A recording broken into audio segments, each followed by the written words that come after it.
The champagne glass was still in my hand when my mother leaned in close enough that I could smell her perfume, the same one she'd worn since I was a child, something powdery and expensive that always meant pay attention, this matters, and said, so quietly that for a moment I thought I'd imagined it, sign the papers tonight, Claire, or you're not family anymore.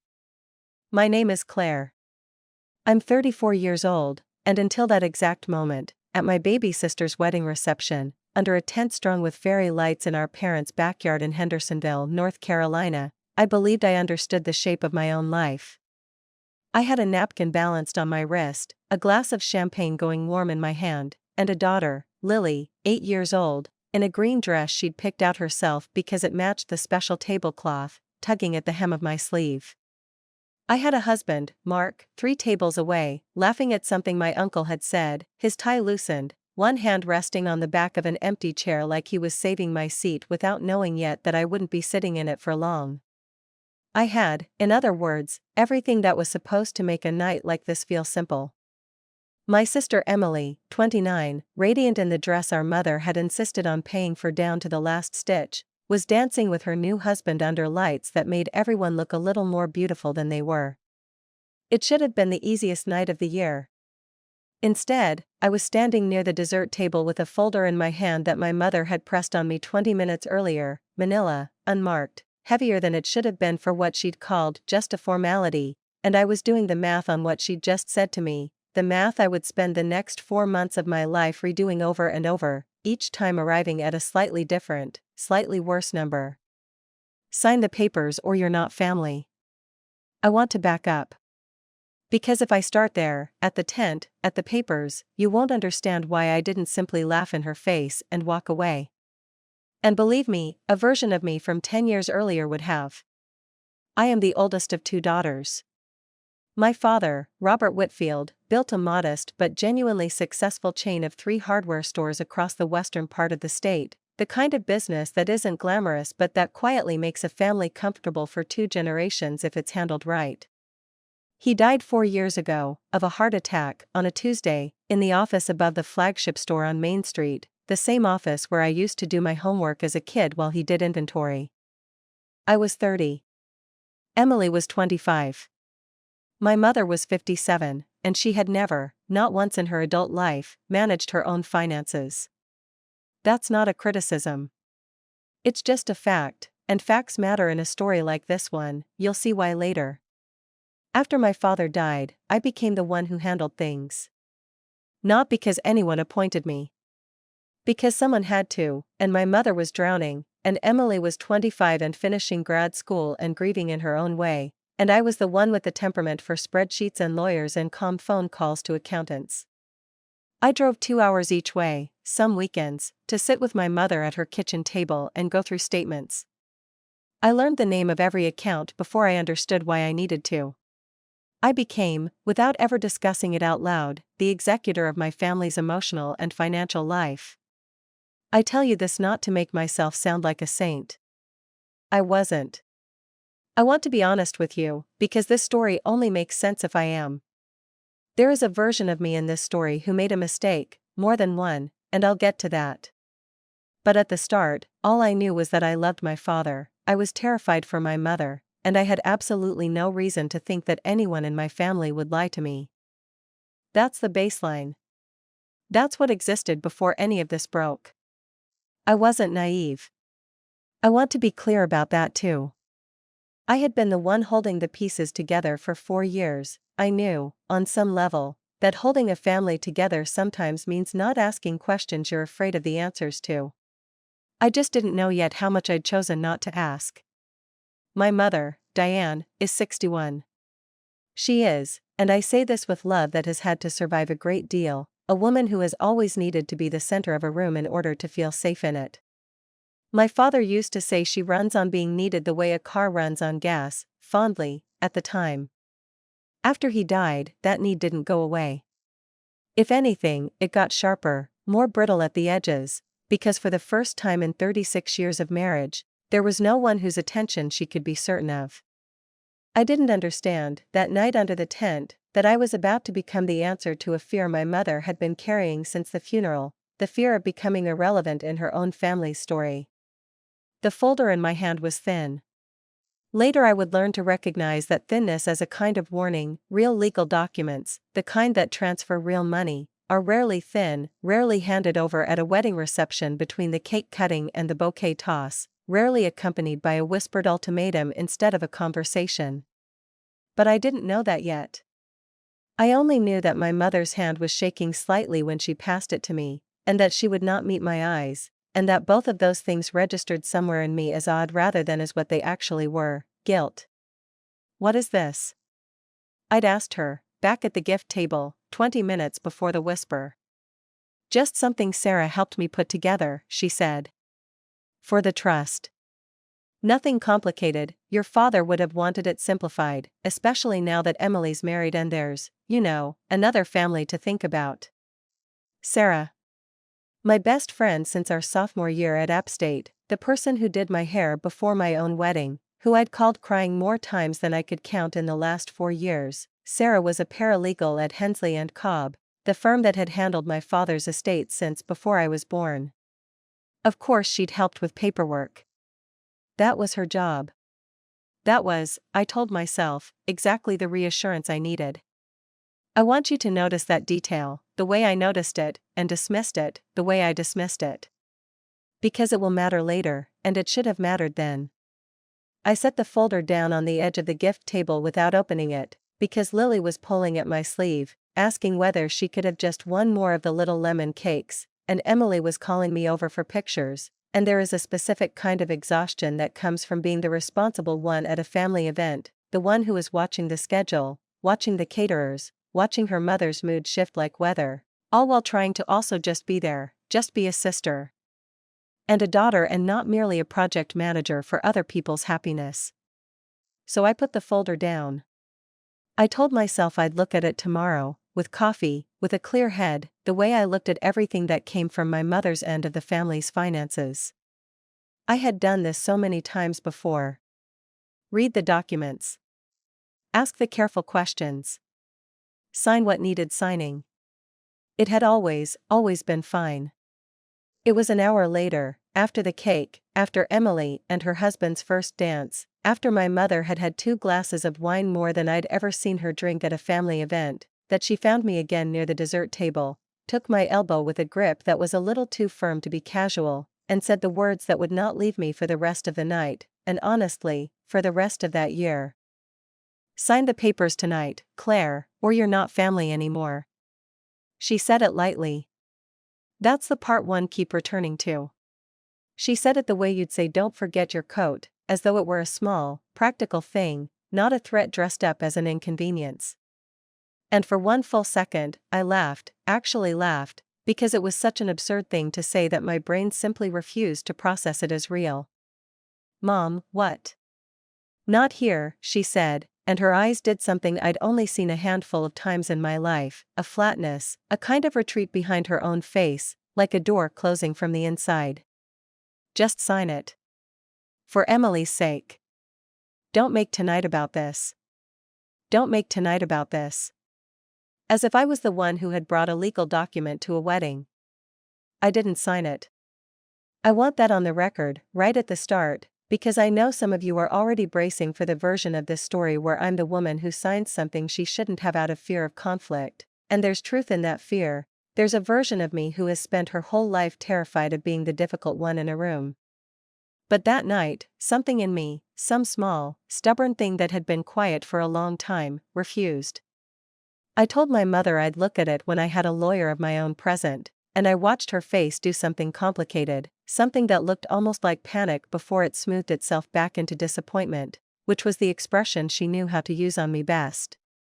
I didn't know, standing there with warm champagne in one hand and my daughter's small fingers wrapped around 2 fingers of my other hand, that I had just made the first move in a conflict that had actually been building for 4 years, since the week after my father's funeral, since the first time my mother had quietly, almost affectionately, asked me to trust her with something I should have asked more questions about. I also didn't know that my 8-year-old was about to do something none of the adults in that tent had the courage to do. It happened almost exactly an hour later. The dancing had thinned out. My mother was sitting at the head table with my Aunt Carol, her older sister, both of them a little too still, a little too quiet for two women watching a wedding.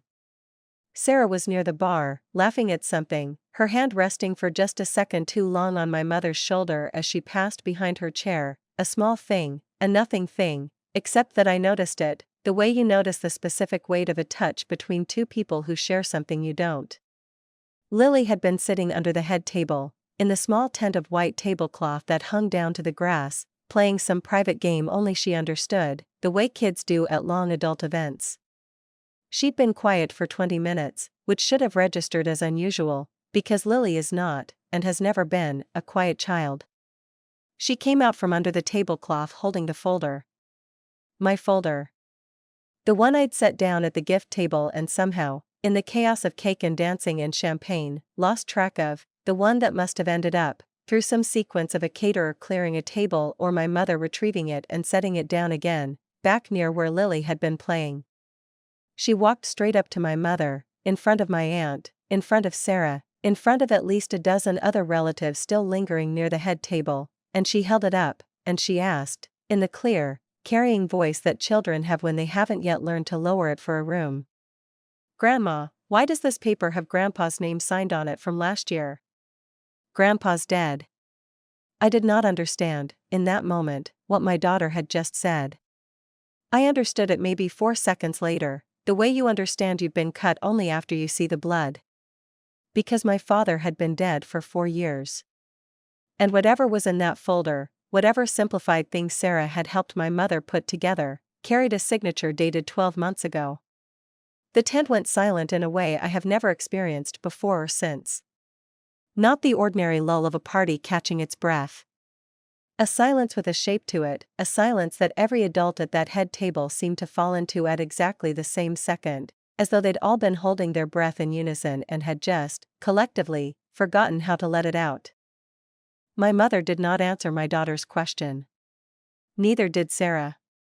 Neither, I would realize later, replaying it in my head at 2 in the morning for months afterward, did my Aunt Carol, who did not look surprised. Who looked, instead, like a woman who had simply been waiting, for a long time, for someone else to be the one to say it out loud. I looked at my mother. I looked at Sarah. I looked at the folder, still held aloft in my daughter's small hand like she'd discovered something in a treasure hunt instead of something that would take 4 months and every ounce of composure I had to fully understand. "Lily, baby, come here," I heard myself say, my voice coming from somewhere very far away, very calm, the voice I use when I need my hands to stop shaking before anyone notices. Nobody at that table said a word. Not my mother. Not Sarah. Not my aunt. The band, mercifully, unknowingly, chose that exact moment to start a new song, and the ordinary noise of a wedding, laughter, glasses, someone calling for the bouquet toss, rushed back in and swallowed the silence whole, the way water closes back over a stone. But I had seen it. I had seen my mother's face in that 4-second silence, and it was not confusion. It was not the face of a woman being wrongly accused by a child who didn't understand what she was looking at. It was the face of someone who had just been caught. I took the folder from Lily's hands, tucked it under my arm, and smiled, at my sister's wedding, while something inside me quietly, permanently, rearranged itself, and I told my daughter it was nothing, just boring grown-up paperwork, and could she go find her cousins for the bouquet toss? I did not open that folder that night. I told myself it was because I didn't want to make a scene at Emily's wedding, and that was true. But it wasn't the whole truth. The whole truth was that some part of me, the part that had spent 4 years being the responsible one, the reliable one, the daughter who never made her grieving mother's life harder than it already was afraid of what I would find if I looked too closely, too soon. I drove home that night with Lily asleep in the back seat and Mark quiet beside me, and I didn't tell him what had happened.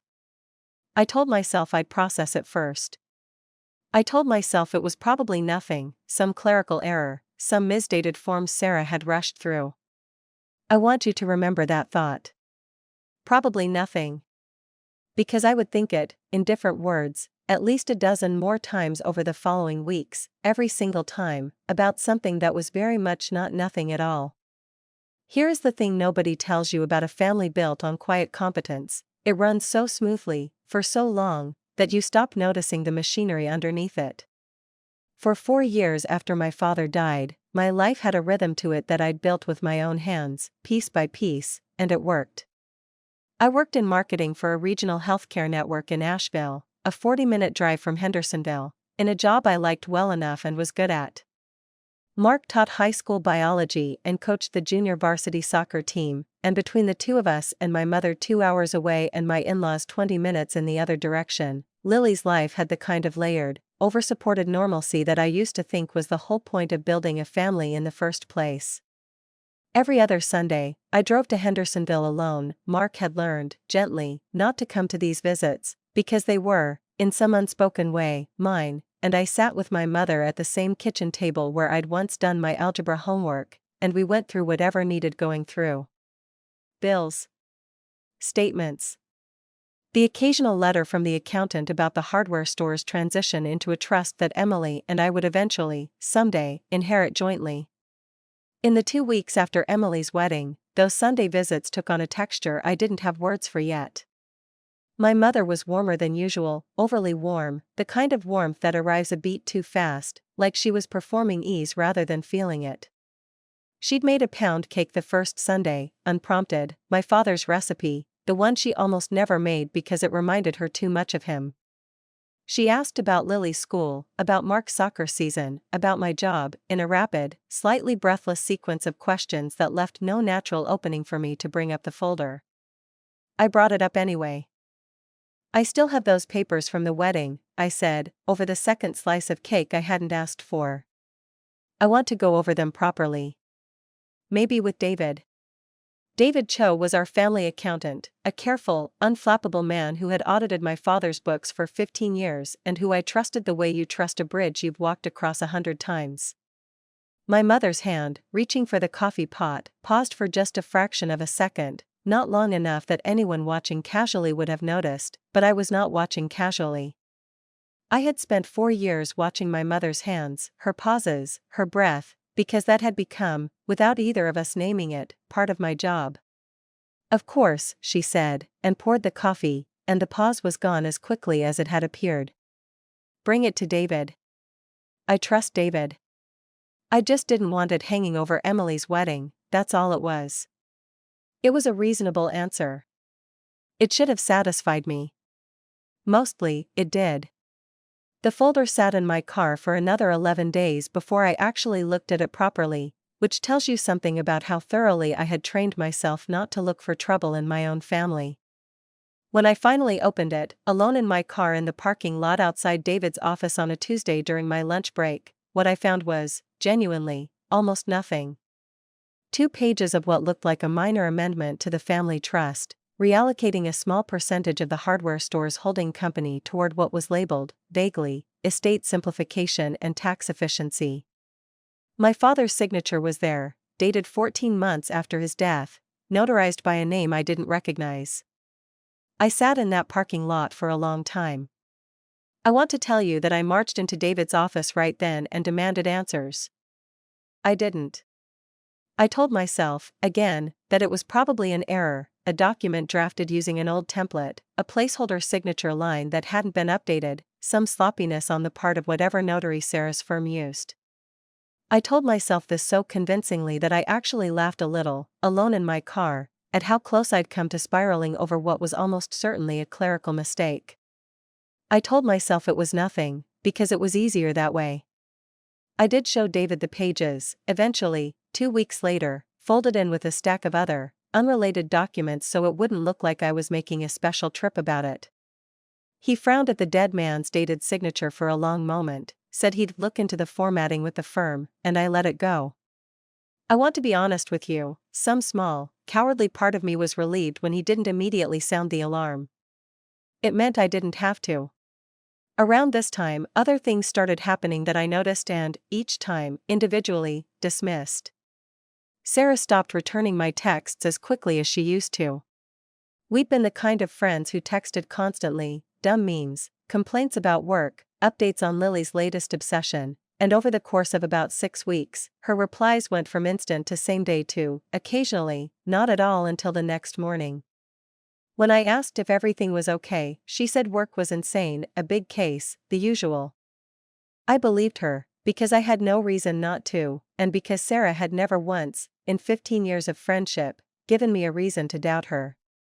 My mother started mentioning Sarah more, in ways that felt, in hindsight, like she was testing the water. "Sarah's been such a help to me," she'd say, apropos of nothing, over the phone. "I don't know what I'd do without her, honestly, since your father." Once, she said it and then went quiet for a second too long, like she'd said more than she meant to, before pivoting to ask about Lily's soccer practice. I noticed. I filed it away. I did not connect it. There was a night, maybe 5 weeks after the wedding, when I called my mother about something unrelated, a birthday gift for my Aunt Carol, and heard, in the background of the call, a voice that sounded like Sarah's, low and quick, and then the abrupt scrape of a door. My mother's own voice, when she came back to the phone, was a half step too bright. "Just the TV," she said, though I hadn't asked. I didn't push. I told myself, and I want you to notice how many times, in this part of the story, I am telling myself things, that Sarah probably had legitimate reasons to be at my mother's house. She was, after all, the paralegal handling the estate. Of course they talked. Of course she visited. I want to pause here for a second. Because if you've ever kept smiling through a family dinner while your stomach was already twisting with something you couldn't name yet, you know exactly what those weeks felt like for me. Not fear, not yet. Just a low, steady hum underneath everything, like a refrigerator running in another room. You stop hearing it after a while. You only notice it again when it stops. It was Emily, of all people, back from her honeymoon and settling into her new married life 2 towns over, who said the thing that finally made the hum impossible to ignore. We were having coffee, just the two of us, a rare thing since her wedding had swallowed most of our time together for the past year. She was telling me about her new house, her new husband's terrible taste in throw pillows, the small ordinary joys of a life just beginning, and then, almost as an afterthought, stirring her coffee, she said, "Did Mom ever explain to you what that folder was, at the wedding? Lily's little moment?" She said it was estate paperwork. Simplification stuff. I kept my voice light. Why? Emily was quiet for a second. It's just, I overheard her on the phone with Sarah, like a month before the wedding. I wasn't trying to listen, I was just in the next room. She said something like, "We need to get this finalized before Emily's wedding, while everyone's distracted." Emily frowned into her cup. I didn't think anything of it at the time. Wedding stuff makes everyone act weird. But then Lily said what she said, and I've kind of not been able to stop thinking about it. While everyone's distracted. I felt something in my chest go very still and very cold, the specific quiet that comes right before you understand that the thing you've been telling yourself is nothing was never nothing at all. "I'm sure it's fine," I said, because I did not yet know what else to say, and because some part of me, the part that had spent 4 years being the strong one, the calm one, the daughter who didn't make things harder than they needed to be, was still, even then, looking for a way to make this fit inside the shape of a family I recognized. But driving home that afternoon, alone, I found myself doing something I hadn't done in a long time. I found myself replaying every Sunday visit of the past 2 months, every overly bright hello, every pause before my mother reached for the coffee pot, every unanswered text from Sarah, and for the first time, instead of setting each detail down individually, gently, the way you set down something you've decided not to examine too closely, I started laying them next to each other. And for the first time, they didn't look like separate, unconnected, forgivable things. They looked like a pattern. There's a particular kind of insomnia that comes from almost knowing something. Not the sleeplessness of grief, which has its own heaviness, its own gravity. This was lighter, more restless, a mind that wouldn't stop turning over the same 5 or 6 details like stones in a pocket, checking each one again for an edge you might have missed the first time. I started keeping a small notebook. Not dramatic, just a page in the back of my planner where I jotted down dates, phone calls, anything that struck me as slightly off. David called it getting organized when I finally admitted to him I was doing it. I called it, privately, something closer to building a case, though I wouldn't have used that phrase out loud yet, not even to myself. The first real crack came 3 weeks after my coffee with Emily, when David called me at work, his voice carrying a carefulness I'd never heard from him before. "Claire, I need you to come in." "Not urgent," he said, in the tone people use when something is, in fact, exactly that urgent, "but I found something in the trust filings I want to walk you through in person."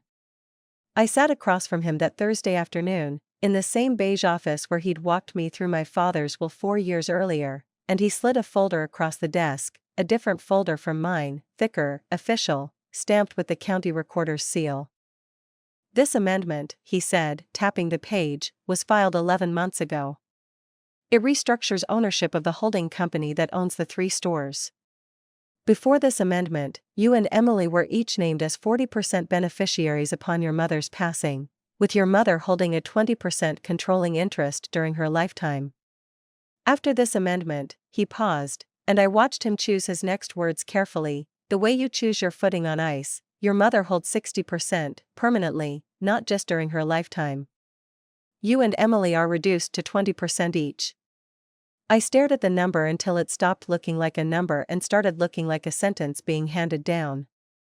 "That doesn't sound like simplification," I said. "No," David said. "It doesn't. And my father's signature is on the original document Sarah gave me at the wedding. Dated after his death."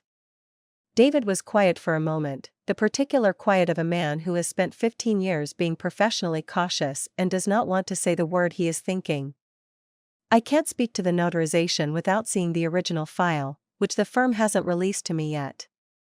But Claire, I want to be careful here, because I don't want to accuse anyone of anything I can't prove. I can tell you the numbers. The numbers say your ownership stake, and Emily's, was cut by half, 11 months ago, through a document that requires a signature from a man who had already been dead for 3 years. I want to tell you I felt rage in that moment. I didn't, not yet. What I felt was something closer to vertigo, the specific dizziness of realizing that the floor you've been standing on for years was never quite as solid as you thought." "Who filed it?" I asked. "Whose name is on the filing?" David turned the page toward me, and there it was, in small, unremarkable print at the bottom of the document, the name of the notary who had witnessed a dead man's signature. Sarah Bennett. I sat with that for a long moment. 15 years of friendship. The person who'd held my hand in the hospital waiting room when Lily was born, 3 weeks early, and Mark was stuck in traffic. The person who'd sat with me at my father's funeral, who'd driven 2 hours to bring me soup the week I had the flu, and Mark was traveling for a coaching conference. I turned the name over in my mind, trying to make it mean something other than what it obviously meant, and found, for the first time in this whole strange unraveling, that I couldn't. "I need you to not do anything yet," David said, watching my face. "I need to pull the full file from the firm, and that takes time, and it takes not tipping anyone off that we're looking. Can you sit with this for a couple of weeks without confronting anyone?" I said yes.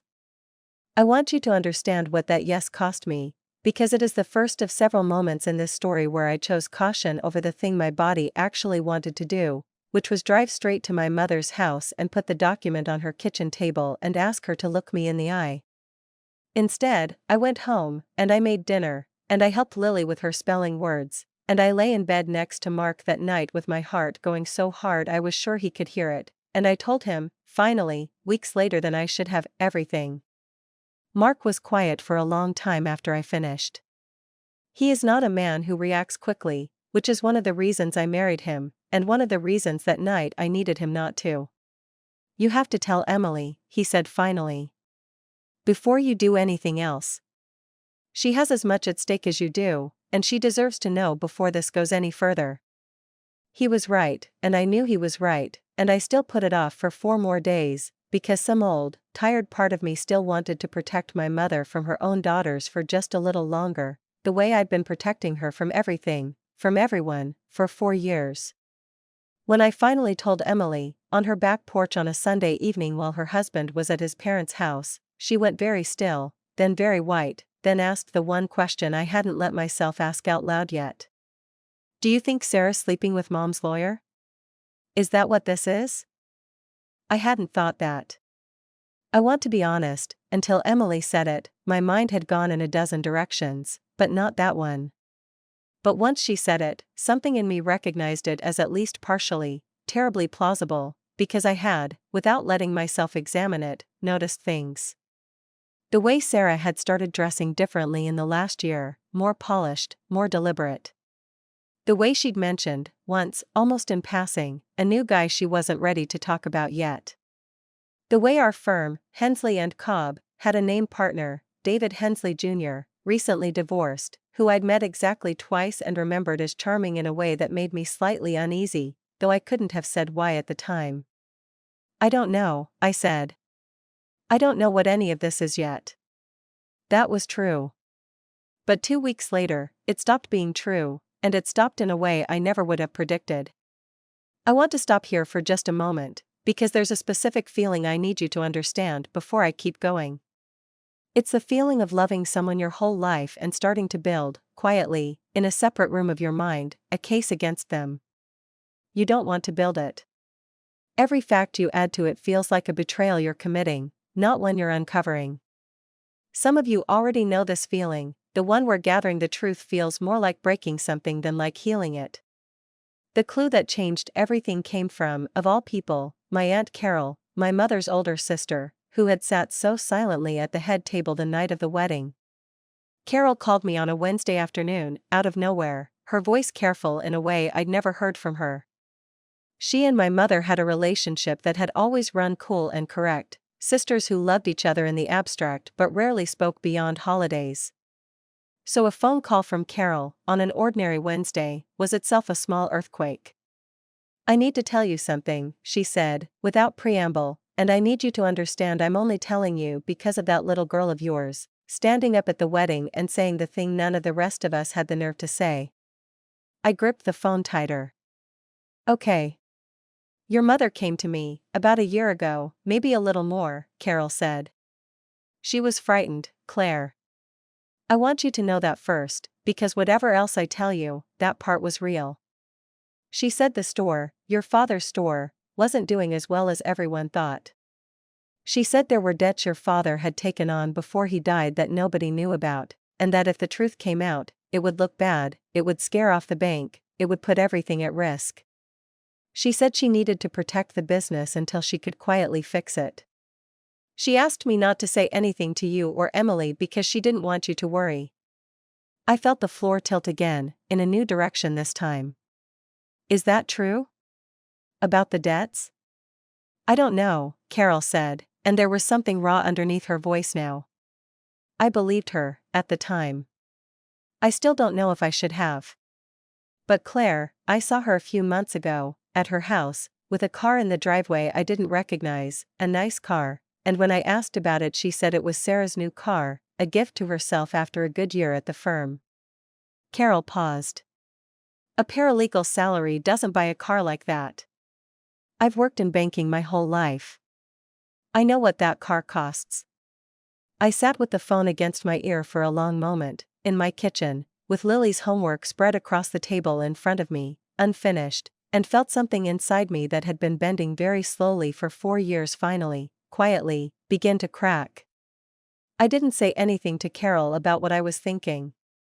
But that night, after Lily was asleep, I opened my laptop and did something I had never once, in 4 years of trusting my family completely, thought to do. I searched Sarah's name alongside the holding company's name, alongside the notary registration database for our county, alongside 3 other names I'd started collecting in my little notebook, my mother's, David Hensley Jr.'s, and a name I'd seen once, briefly, on a bank statement Carol had forwarded to me without fully realizing what she was sending. What I found, at 1 a.m., alone at my kitchen table while my family slept upstairs, was a single piece of information that reorganized everything I thought I understood about the last 4 years of my life. I did not tell anyone what I found. Not Mark. Not Emily. Not David.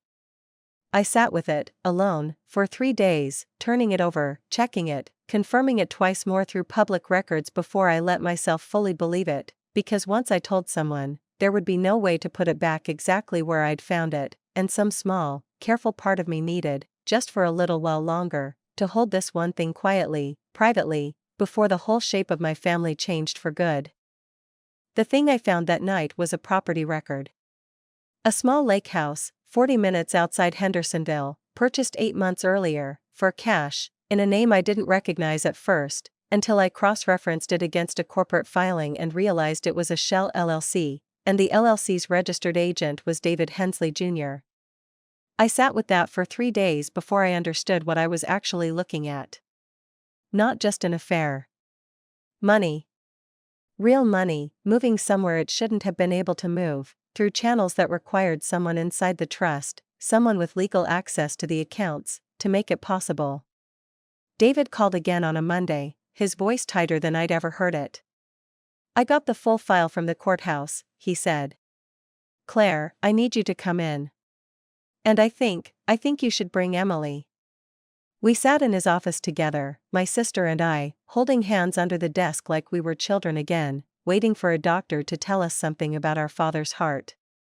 David laid out the paper trail slowly, methodically, the way he laid out everything, but I could hear, underneath his careful accountant's voice, something that sounded almost like anger on our behalf. Over the past 14 months, roughly $280,000 had moved out of the holding company's operating accounts, the accounts that funded the 3 stores, that paid the employees, that had been quietly, invisibly bleeding money since almost exactly a year after my father's death. It had moved in small increments at first, dressed up as consulting fees and estate administration costs, then in larger transfers once the ownership restructuring, the document with my dead father's signature on it, had gone through and given my mother, on paper, the authority to move it without either Emily's or my consent. Some of that money had bought the lake house. Some of it, David said carefully, appeared to have gone toward what looked like personal loans to David Hensley Jr., loans that had no documented repayment schedule, no interest, nothing that resembled an actual business transaction. And Sarah's signature, as notary, appeared on every single document that had made each transfer possible. "I have one more thing to tell you," David said, and this was the part where his voice finally, genuinely, cracked with something like discomfort. "The debts your mother told your aunt about, the ones she said your father left behind, the reason she needed to protect the business? There's no record of them. I went back through every filing from before your father's death. The stores were healthy. They were profitable. There was no crisis to manage. As far as I can tell, that story was invented, from the beginning, to justify restructuring the trust in her favor before anyone thought to question it. I want to tell you I felt vindicated in that moment. I felt something closer to grief. It is one thing to suspect that your mother has done something wrong. It is another thing entirely to sit in an accountant's office and hear, in plain numbers, that the fear she built her justification on, the fear that made my Aunt Carol keep silent, that made me, on some unexamined level, forgive every strange evasion for months, had never existed at all. I made a decision that afternoon that I am still not entirely at peace with. I did not confront my mother. I did not tell Sarah what I knew. Instead, I went to the lake house myself, on a Saturday when I'd confirmed, through an offhand comment my mother made about her quiet weekend, that no one would be there, and I stood in the driveway for 20 minutes, looking at a house my father's money had bought without my father ever knowing it existed, and I photographed the county listing sign still stuck near the mailbox, the license plate of a car in the garage visible through the window, small pieces of evidence I told myself I might need later. I did not go inside. I did not do anything that could be called illegal. But I stood there long enough that a neighbor came out to ask if I needed help finding someone, and I said no, thank you, I had the wrong address, and I got back in my car and drove home with my hands shaking on the wheel the entire way. That evening, Lily asked me, apropos of nothing, over dinner, why I seemed far away lately. 8 years old, and she'd noticed what the adults in my life had spent months not saying out loud.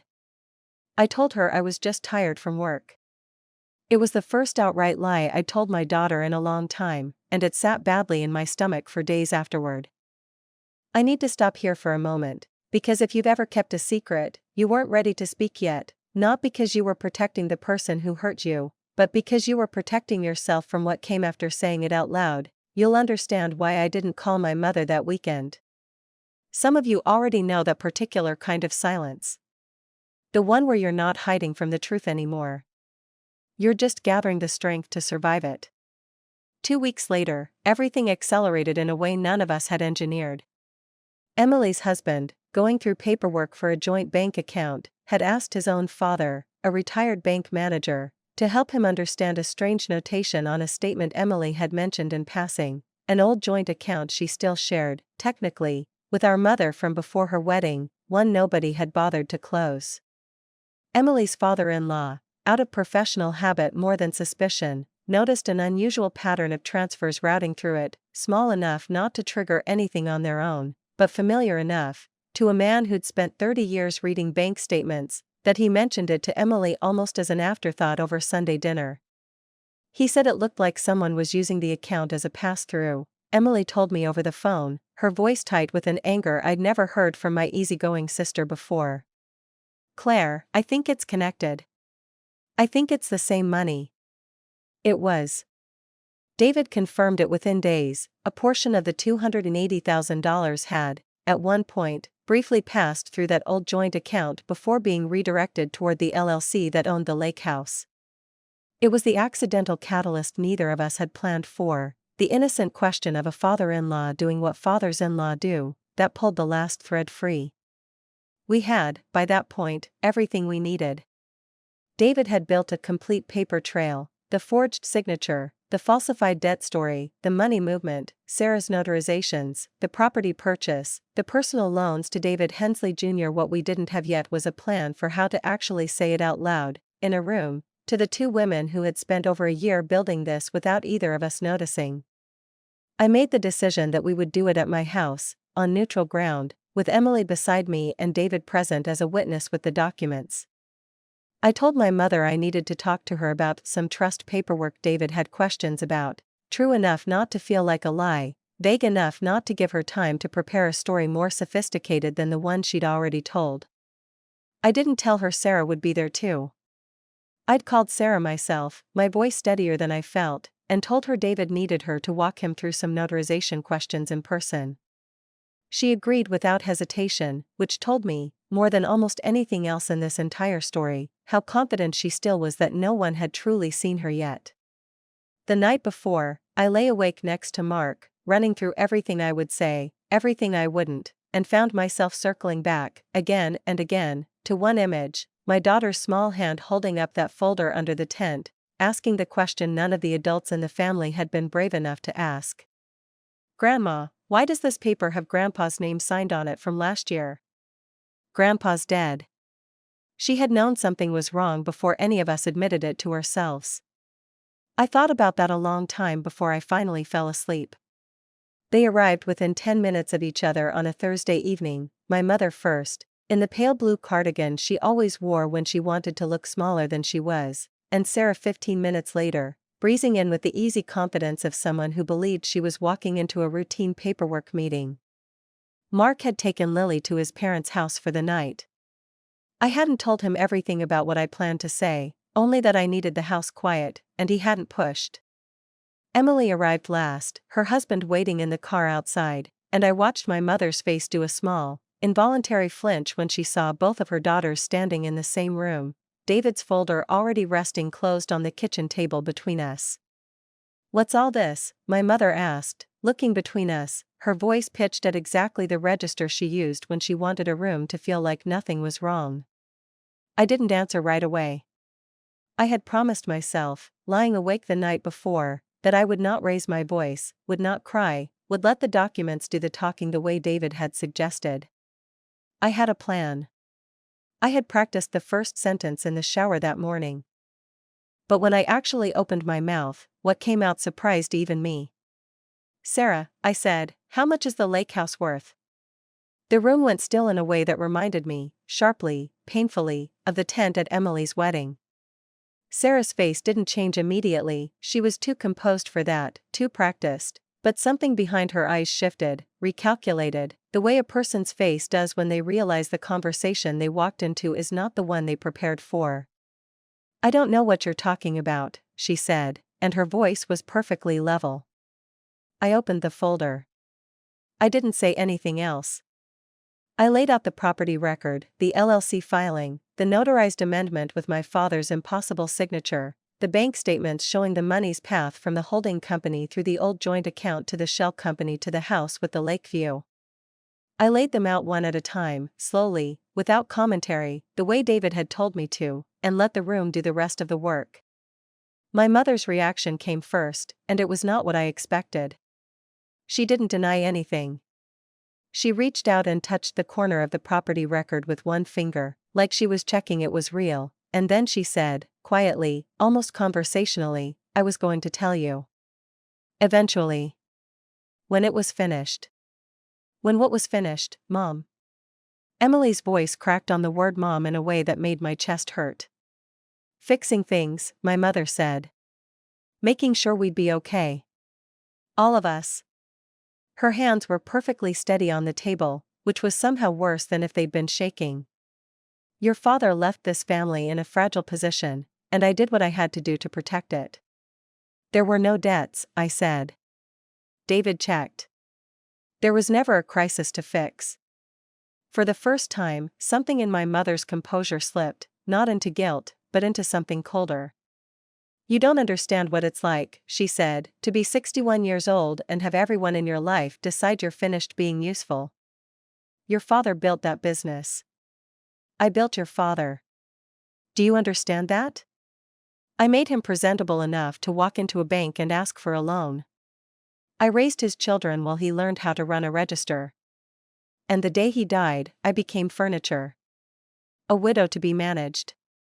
You started managing my accounts before the funeral flowers had wilted, Claire, and you never once asked me if I wanted to be managed."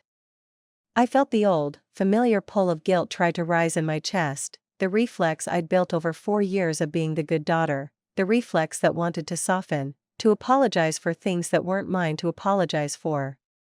I recognized it happening in real time, and for the first time in this whole story, I refused it. "I did it because you asked me to," I said.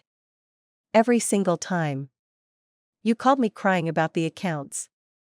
You asked me to come every Sunday. This isn't about me taking something from you. This is $280,000 that belonged to me and Emily too, moved out from under us through a document with a dead man's forged signature." My mother didn't flinch at the word forged. She looked, instead, almost relieved that it had finally been said. "Sarah," Emily said, turning to her, and there was something in my sister's voice I'd never heard before, a controlled, precise anger. "You notarized it. You knew he was dead. You knew you were signing off on a lie." Sarah's composure, which had held through my mother's entire speech, finally cracked, but not into the tears I might have expected from someone I'd known 15 years.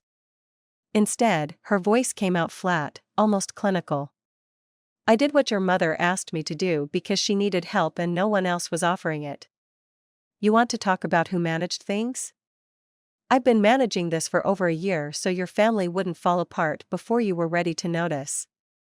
She looked at me directly. "You were always so busy being the strong one, Claire. Did it ever occur to you that some of us were tired of watching you do it?"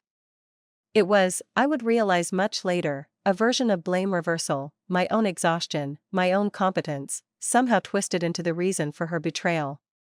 In the moment, it landed exactly the way she intended it to. I felt, briefly, genuinely uncertain, as though I had somehow caused this by being too capable, too available, too willing to carry weight no one asked me to put down. But then my mother said something that changed the shape of the entire room. "David wanted the house," she said quietly, not looking at Sarah. "He said it would be in both their names eventually. Sarah's been seeing him for over a year. I let it happen because he told me he could make the paperwork simple, make it quiet, and I needed quiet more than I needed to ask questions." Sarah's face went white in a way that told me, more than anything else that evening, that this detail had not been part of her plan to reveal. "That's not," she started, and then stopped, because there was nothing left to say that would make it not true. It was in that silence, a real silence this time, not the polite quiet of a family managing appearances, that my mother did something I did not expect at all. She sat down, heavily, in one of my kitchen chairs, and put both hands flat on the table, and began, in a voice stripped of all its earlier performance, to actually tell the truth. "I want to tell you how this started," she said, "because you deserve to understand it, even if you never forgive me for it." She talked for a long time. Longer than I expected, longer than felt possible for a woman who had spent 4 years perfecting the art of not being examined too closely. "It started 6 weeks after the funeral," she said. "I was sitting at that kitchen table you grew up doing homework at, Claire, going through statements I didn't understand, terrified that one wrong signature would lose us everything your father built.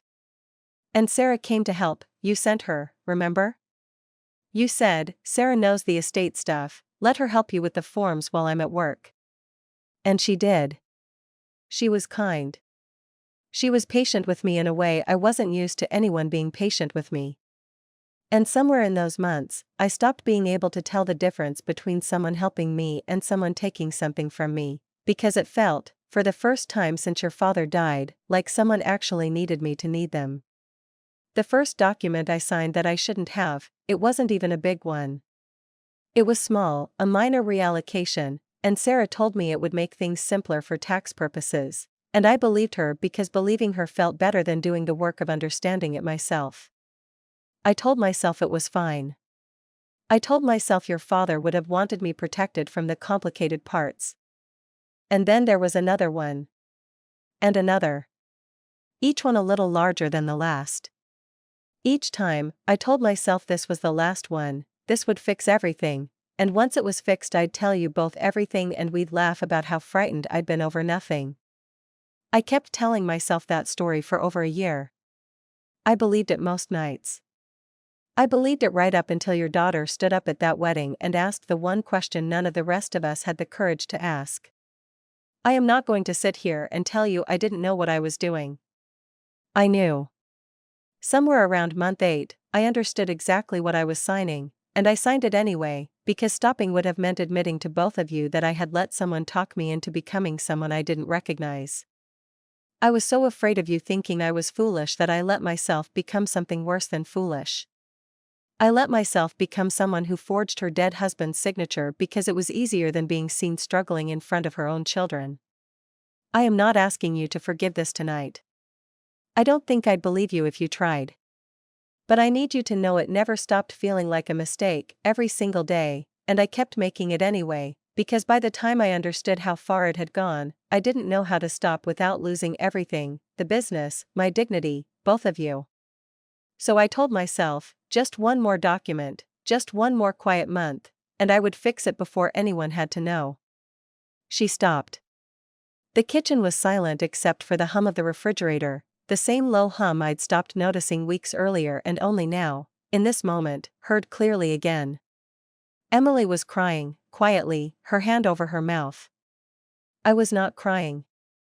I sat very still, watching my mother's face, and felt something I hadn't expected to feel in that moment, not forgiveness, not yet, but a kind of grief for the version of her that existed before all of this, the woman who had made pound cake unprompted, who had held my hand through my father's funeral, who I had genuinely, uncomplicatedly loved for 34 years before any of this began. Sarah stood up abruptly. I need to go, she said, and no one stopped her. She left without another word, and I remember watching her walk to her car through the kitchen window, and feeling nothing that resembled the 15 years we'd shared, only a kind of clean, quiet distance, like watching a stranger leave a house that wasn't hers. My mother stayed. She sat at that table for another hour, and cried the kind of crying that comes from a person who has finally stopped holding something up, and Emily and I sat with her, not because we had forgiven her, but because some part of both of us understood that this was the end of something, and endings deserve witnesses. We did not press criminal charges against my mother. That decision took weeks of conversation between Emily and me, late-night phone calls that circled the same question from a dozen angles. What does justice look like when the person who wronged you is also the person who taught you what love was supposed to feel like? What we did instead, on David's advice and with a new estate attorney neither Sarah nor Hensley and Cobb had any connection to, was file a civil action to unwind the fraudulent trust amendment and recover what remained recoverable. It took 4 months. The lake house was sold, the proceeds returned to the holding company.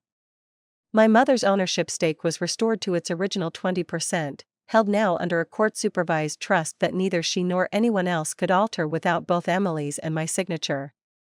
She lost, permanently and by court order, the sole authority she had spent over a year building for herself, the very thing her whole scheme had been constructed to protect.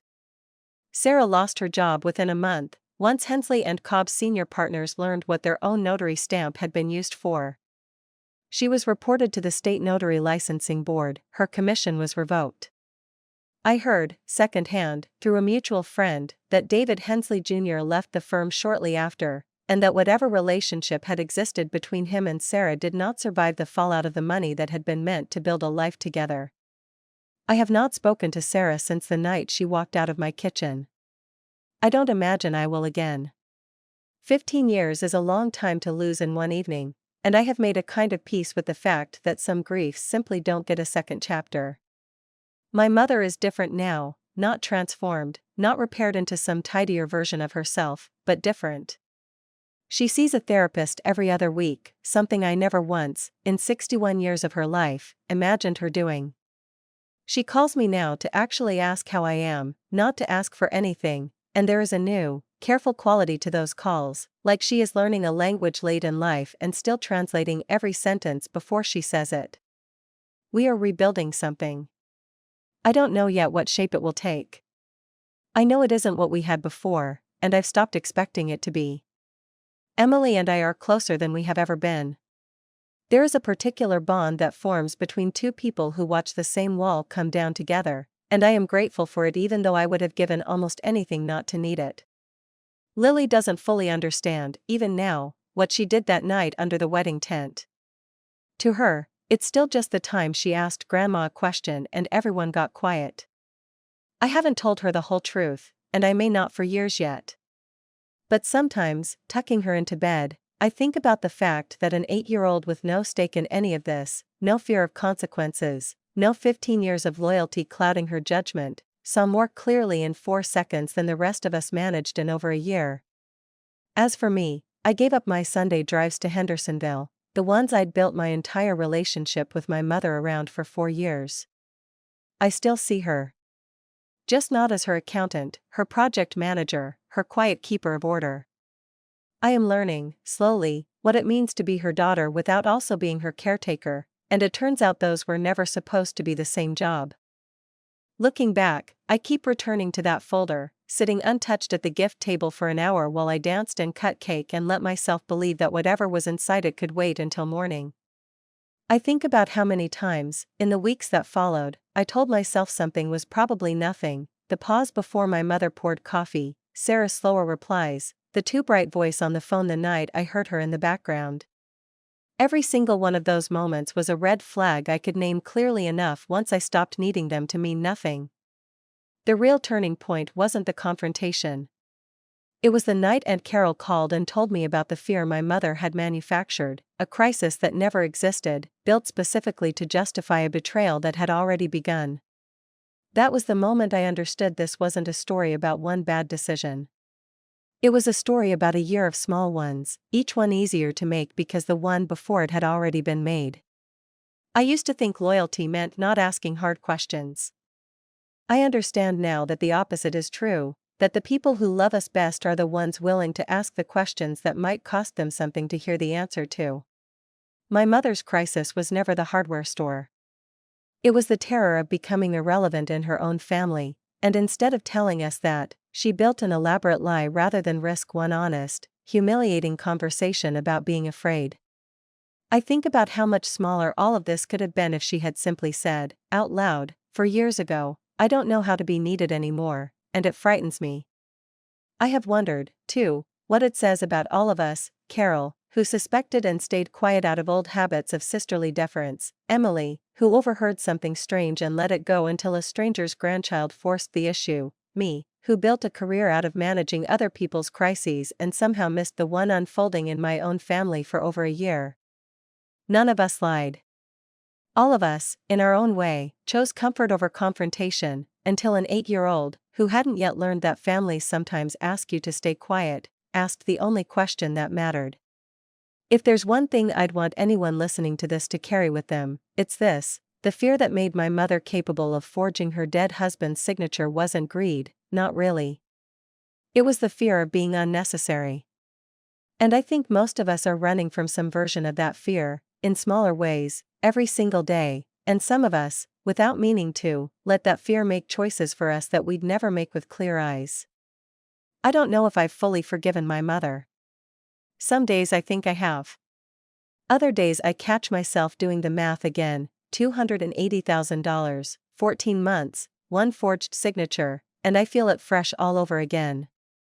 But I've stopped needing the forgiveness to be finished in order to move forward. Some of you already know that feeling too, I think, the one where healing doesn't arrive all at once, but in pieces, on its own schedule, whether you're ready or not. If a moment like this has ever happened in your own family, a person you trusted completely, a red flag you talked yourself out of seeing, I'd love to hear the one word you'd use to describe it, in the comments below. And to whoever's still here with me at the end of this story, thank you for sitting with me through it. It meant more than you probably know. The most striking thing about Diane isn't that she lied, it's that she believed her own lie longer than anyone around her did. That's the real architecture of this story, not a woman who set out to steal from her daughters, but a woman who mistook being needed for being loved, and built an entire deception rather than sit with the discomfort of learning to be neither the center of the room nor invisible in it. What makes this collapse different from a simple betrayal story is how evenly the blindness was distributed. Claire built her identity around competence and availability, which made her an easy person to deceive precisely because she never imagined anyone would exploit the very reliability that defined her. Sarah, meanwhile, reframed a genuine friendship as leverage the moment a more advantageous alliance appeared, and the fact that she'd once been trustworthy made her betrayal harder to see coming, not easier. Even Carol's silence wasn't malice. It was the ordinary cowardice of a sister who'd spent a lifetime deferring to someone louder than her. The accumulation effect here is the real engine of the story. No single transfer of money would have destroyed this family. It was 14 months of small, individually forgivable compromises, a signature here, a notarization there, a story about debts that never existed, each one easier to make because the one before it had already gone unquestioned. By the time anyone looked closely, the pattern had calcified into something that looked, from a distance, almost normal. There's also a quieter irony worth sitting with. The daughter who spent 4 years trying to hold her mother together financially was, in the end, undone not by her own oversight, but by a child too young to understand the cost of asking an honest question in the wrong room. Sometimes clarity doesn't come from vigilance. It comes from someone who hasn't yet learned there are things you're supposed to pretend not to notice. What lingers isn't whether Diane deserved consequences, she did, and she got them. It's the harder question underneath: how many families are quietly running the same math right now, mistaking silence for peace, and calling it love because no one's brave enough yet to call it what it actually is? If there's one thing I'd want you to sit with, it's this: the people who love us most fiercely aren't always the ones telling us the truth, sometimes they're the ones most afraid of what the truth might cost them. I don't think my mother stopped loving me for a single day of those 14 months. I think she was just more afraid of being unnecessary than she was honest with herself about what that fear was making her do. What's the one word you'd use for a moment like that in your own life, a person you trusted completely, or a red flag you talked yourself out of seeing? Tell me in the comments. And thank you, genuinely, for staying with me through this one. It wasn't an easy story to tell.